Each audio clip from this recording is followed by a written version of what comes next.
بسم اللہ الرحمن الرحیم۔ السلام علیکم ورحمۃ اللہ وبرکاتہ۔ ناظرین، ایک اور سوال کے ساتھ ڈاکٹر صاحب کے پاس۔ ڈاکٹر صاحب یہ فرمائیے کہ کیا مروان بن حکم نے سنت نبوی صلی اللہ علیہ وسلم کو بدل ڈالا تھا؟ ڈاکٹر صاحب یہ وہی بات ہے جو مرزا صاحب نے جو ہے وہ ہمیں حضرت امیر معاویہ رضی اللہ عنہ کے حوالے سے بھی بتلانے کی کوشش کی کہ خلافت سے ملوکیت آ گئی تھی، تو مطلب یہ ہے کہ سنت کے بدلے میں بدعت آ گئی تھی۔ تو یہی بنو امیہ نے بھی کیا کہ سنت کی خلاف ورزی میں بدعت کو رائج کیا۔ بنو امیہ میں اور بہت سے مسائل ہوں گے، آپ بیان کریں، لیکن جو چیز ان میں نہیں تھی اس کو خام خواہ بیان نہ کریں، بہتان بازی سے بچنا۔ اچھا، یہ روایت صحیح بخاری صحیح مسلم کی ہے۔ حضرت ابو سعید خدری کا بیان ہے کہ آپ صلی اللہ علیہ وسلم عید الفطر اور عید الاضحیٰ کے لیے جب تشریف لے جاتے، باہر جا کے آپ چونکہ عیدین کی نماز پڑھتے تھے، تو آپ پہلے جو ہے وہ عید کی نماز ادا کرتے، پھر اس کے بعد آپ خطبہ دیتے تھے۔ یہ آپ صلی اللہ علیہ وسلم کی سنت تھی، ٹھیک ہے۔ تو حضرت ابو سعید خدری کہتے ہیں کہ ہم اسی جو ہے وہ طریقے کے اوپر قائم تھے۔ تو ایک مرتبہ یہ جو حضرت امیر معاویہ رضی اللہ عنہ کی طرف سے گورنر تھے، کیا نام ہے اپنا، مروان بن حکم، مدینہ کے اوپر، تو انہوں نے جو ہے وہ عید الفطر یا عید الاضحیٰ کی جو ہے وہ نماز پڑھانی تھی۔ تو ایک ممبر تیار انہوں نے کروایا اور نماز سے پہلی جو ہے وہ ممبر پہ خطبہ دینے کے لیے چڑھنا چاہا، یعنی آپ صلی اللہ علیہ وسلم نے نماز کے بعد خطبہ دیا، تو مروان بن حکم نے جب عید پڑھانی چاہی تو بحیثیت گورنر، بحیثیت گورنر، حکمران کے، مدینہ کے گورنر کے، تو جو ہے وہ پہلے جو ہے وہ خطبہ دینا چاہا۔ تو حضرت ابو سعید خدری کہتے ہیں کہ میں نے اس کا جو ہے وہ ہاتھ پکڑ لیا، لباس سے اس کو پکڑ لیا اور میں نے اس کو کھینچا کہ وہ ممبر کی طرف نہ جائے، ٹھیک ہے، مگر وہ دامن چھڑا کے ممبر پہ چڑھ گیا۔ تو اس سے بھی ثابت ہوتا ہے کہ پبلکلی ملوکیت میں آج ممکن نہیں ہے کہ بادشاہ کو آپ ہاتھ ڈالیں، گورنر کو آپ ہاتھ ڈالیں۔ تو یہ کیسی ملوکیت ہے؟ تو پبلکلی وہ اس کو ہاتھ ڈال رہے ہیں، لیکن وہ یہ ہے کہ وہ جان چھڑا گیا، جان چھڑا کے چلا گیا، مطلب نکل گیا، ٹھیک ہے۔ پبلکلی تو میرا خیال ہے کہ آج پاکستان کی جمہوریت میں بھی ایسا پاسبل نہیں ہے۔ آپ چیف منسٹر صاحب کو ذرا ہاتھ پکڑ کے دیکھیے کیا ہوتا ہے۔ ہاں، لباس پکڑ کے اس کو پیچھے کھینچے کہ یہ کام نہیں کرنا۔ اچھا، پھر اس نے نماز سے پہلے خطبہ دیا مروان بن حکم نے، تو میں نے کہا کہ تم نے جو ہے وہ سنت کو بدل ڈالا، ٹھیک ہے۔ تو مروان بن حکم نے کہا کہ بھئی جس کو تم جانتے ہو وہ رخصت ہو چکی۔ ایک تو یہ بات ہے۔ اچھا، دوسری بات یہ ہے کہ ایک اور جگہ پہ یہ بھی ہے کہ ایک بندے نے کھڑے ہو کے کہا کہ یہ جو ہے نا وہ رسول اللہ صلی اللہ علیہ وسلم کا جو ہے وہ طریقہ نہیں ہے، یعنی پبلکلی بھی اس پہ تنقید ہوئی ہے۔ تو اس پہ حضرت ابو سعید خدری رضی اللہ عنہ نے کہا کہ اس بندے نے اپنا حق ادا کیا، ٹھیک ہے، ایک غلط کام ہو رہا تھا۔ تو مروان بن حکم نے غلط کام کیا، اس کی وجہ کیا تھی، اس نے اس کو کیسے جسٹیفائی کیا ہوا تھا مروان بن حکم نے؟ وہ یہ اس طرح سے جسٹیفائی کیا ہوا تھا کہ مطلب عید کی جب نماز ہو جاتی ہے نا تو لوگ ہمارا خطبہ سننے کے لیے نہیں بیٹھتے، لیکن بہرحال ان کے مسائل تو تھے، لوگ اس وجہ سے ان کا خطبہ سننے کے لیے نہیں بیٹھتے تھے، ہم اس کا انکار نہیں کر رہے، ٹھیک ہے۔ تو خطبہ سنانے کے لیے اس نے جو ہے وہ پہلے خطبہ دینا چاہا، ٹھیک ہے۔ یہ اب دیکھیں جیسے ہمارے احناف میں بھی ہوتا ہے، عربی والا خطبہ بعد میں دیتے ہیں، لیکن شروع میں کیا ہے، اردو میں تقریر کر دیتے ہیں، ٹھیک ہے، ایسا ہی۔ تو اسی طرح اس نے اپنی جو ہے وہ سہولت کے لیے کہ لوگ میری بات سن، تو اس نے تو اپنے طور پہ ایک اجتہاد کیا یا جو بھی کیا، لیکن صحابہ کرام نے اس کا رد کیا، صحابہ کرام نے اس کا رد کیا، بہرحال اس کی بات غلط تھی، یہ سنت کے مطابق نہیں تھی۔ لیکن اس ایک بات کی وجہ سے یہ کہنا کہ وہ بدعات کو رواج دیتا تھا، یہ غلط ہے، یہ مبالغہ ہے۔ اس کی وجہ یہ ہے کہ ہمیں دیگر بہت سی روایتیں ملتی ہیں، کیونکہ یہاں تو اس نے یہ کام کیا اپنی بات لوگوں کو سنانے کے لیے، ٹھیک ہے، بہت سی، جیسے یہ صحیح بخاری کی روایت ہے 1309۔ اب جو بات اس کے بارے میں پازیٹیو ہے آپ وہ بھی تو اپنے کتابچے میں لے کے آئیں، مطلب کسی کے بارے میں آپ اگر ایک بات نیگیٹو ہے وہ تو لے آئیں، 10 باتیں اس کے بارے میں پازیٹیو وہ آپ چھپا لیں، تو آپ تو حق نہیں بیان کر رہے نا، آپ تو اگلی کی شخصیت کو مسخ کرنے پہ لگے ہیں۔ بالکل ٹھیک۔ اب یہ صحیح بخاری کی روایت ہے 1309 کہ حضرت ابو ہریرہ رضی اللہ عنہ جو ہے نا، یعنی ایک جنازہ تھا جس میں حضرت ابو ہریرہ تھے اور ساتھ میں مروان بن حکم، ٹھیک ہے۔ تو حضرت ابو ہریرہ نے مروان کا ہاتھ پکڑا اور جنازہ رکھنے سے پہلے ہی بیٹھ گئے، دونوں حضرات بیٹھ گئے، حضرت ابو ہریرہ بھی اور مروان بھی۔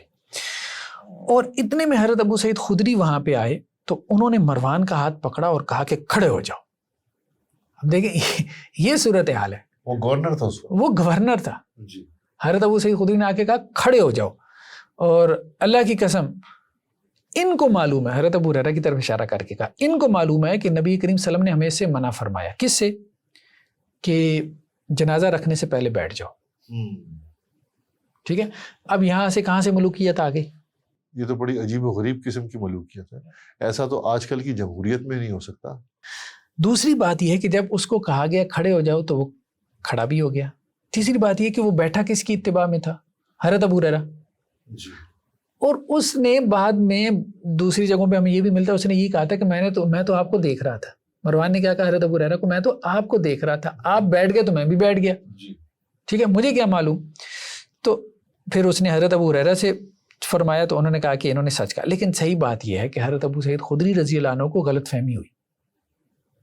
حضرت ابو سعید خدری رضی اللہ عنہ کو غلط فہمی ہوئی. شروع میں آپ صلی اللہ علیہ وسلم کا عمل یہی تھا.